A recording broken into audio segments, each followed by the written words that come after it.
Hi everybody, I'm Jay Carpenter. I'm one of the co-founders of Reservoir Distillery, and this is... And I'm Dave Cuttino. I'm the other co-founder of Reservoir Distillery, a small business that we started all the way back in 2008. Here at Reservoir, we have a great relationship with our farmers. We source all of our grain within 45 miles of the distillery. The majority of our grain comes from David Hula of Wrenwood Farms. We go and walk the fields, we talk about our specific needs, and then we tour his silos, and we do constant testing of the grain to make sure it meets our standards.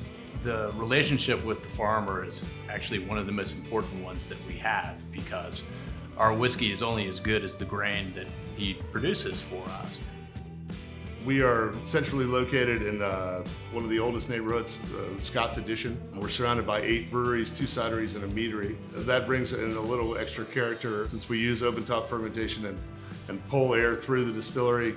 We let the fermentation run its full course. In the last processes, the yeast is being stressed out and dying because of the increased alcohol. It produces a lot of really neat esters and flavors. We started from day one to make single grain mash bills, and it's pretty much the foundation for everything we do here.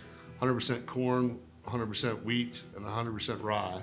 We were the 3rd distillery outside of Kentucky making bourbon, if you can imagine that. The pot still that we have is actually very special. It's an old Armagnac still, but one of the actually few Armagnac stills that's a cognac still. But it's very distinctive. Onion Head makes really, really beautiful whiskey. Compared to a column still, we have a lot more control to get exactly what we want out of it. And what it does is it affords you the ability to really have tight control over what your final distillate is like.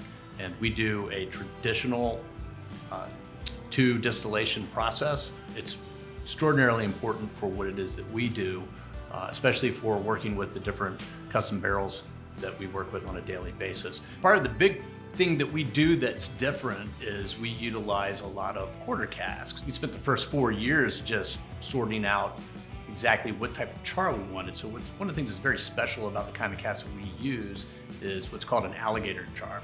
And it's burned so deeply that the inside of the wood embers up, and when it cools, it actually looks like alligator skin. Now that type of char actually changes the chemical nature of the wood staves that make up the barrel. Now we go as far as actually taking down trees here in Virginia and sometimes Maryland in order to make our own barrels. We take our barrels very seriously. We work with special custom chars with every cooperage that we work with. And then the coopers have been trained to make our barrels exactly the way we want them to end up. We really dig in. It's all about how old the staves are, where did the staves come from, what's the char of the stave, how the barrels are made, and then, of course, how special the liquid is that goes in them.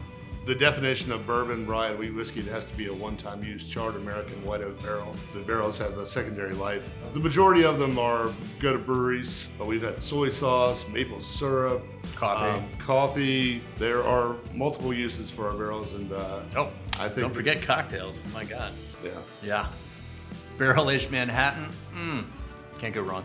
Provenance is our pathway to perfection, a mantra that we have here at Reservoir. And what it really, really means is that we know where every single piece of the final product comes from. Everything that we do here is hands-on.